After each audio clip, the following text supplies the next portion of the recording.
سنن ابن ماجہ مسند احمد کی روایت ہے، عبداللہ بن عباس رضی اللہ تعالی عنہ حدیث کے راوی، نبی کریم صلی اللہ علیہ وسلم نے فرمایا، من لازم الاستغفار جعل اللہ لہ من کل ضیق مخرجا ومن کل ہم فرجا ورزقہ من حیث لا یحتسب۔ نبی کریم صلی اللہ علیہ وسلم نے فرمایا، من لازم الاستغفار، جو بندہ استغفار کو اپنے اوپر لازم کر لیتا ہے، استغفار کو اپنا معمول بنا لیتا ہے، استغفار کو اپنی زندگی میں شامل کر لیتا ہے، وَمِن كُلِّ ضِيقٍ مَخْرَجًا، رب العالمین ہر تنگی سے نکلنے کا رستہ آسان کر دیتا ہے، وَمِن كُلِّ هَمٍّ فَرَجًا، ہر غم سے رب العالمین نجات عطا فرما دیتے ہیں۔ اللہ اکبر۔ آگے کیا فرمایا؟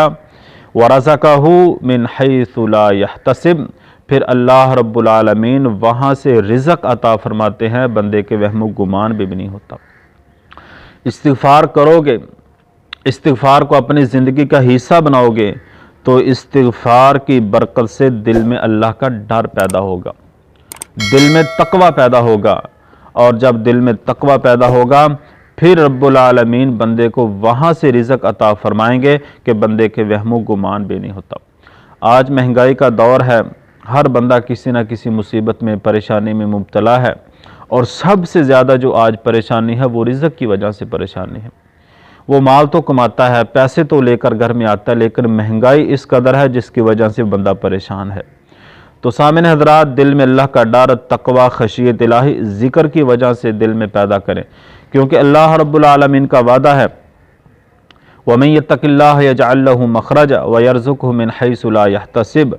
جو بندہ اپنے دل میں اللہ کا ڈر، خشیت الہی، تقوی پیدا کر لیتا ہے، پھر رب العالمین وہاں سے رزق عطا فرماتے ہیں، بندے کے وہم و گمان بھی نہیں۔ رب العالمین فرماتے ہیں، وَمَن يَتَّقِ اللَّهَ يَجْعَل لَّهُ مِنْ أَمْرِهِ يُسْرًا، تو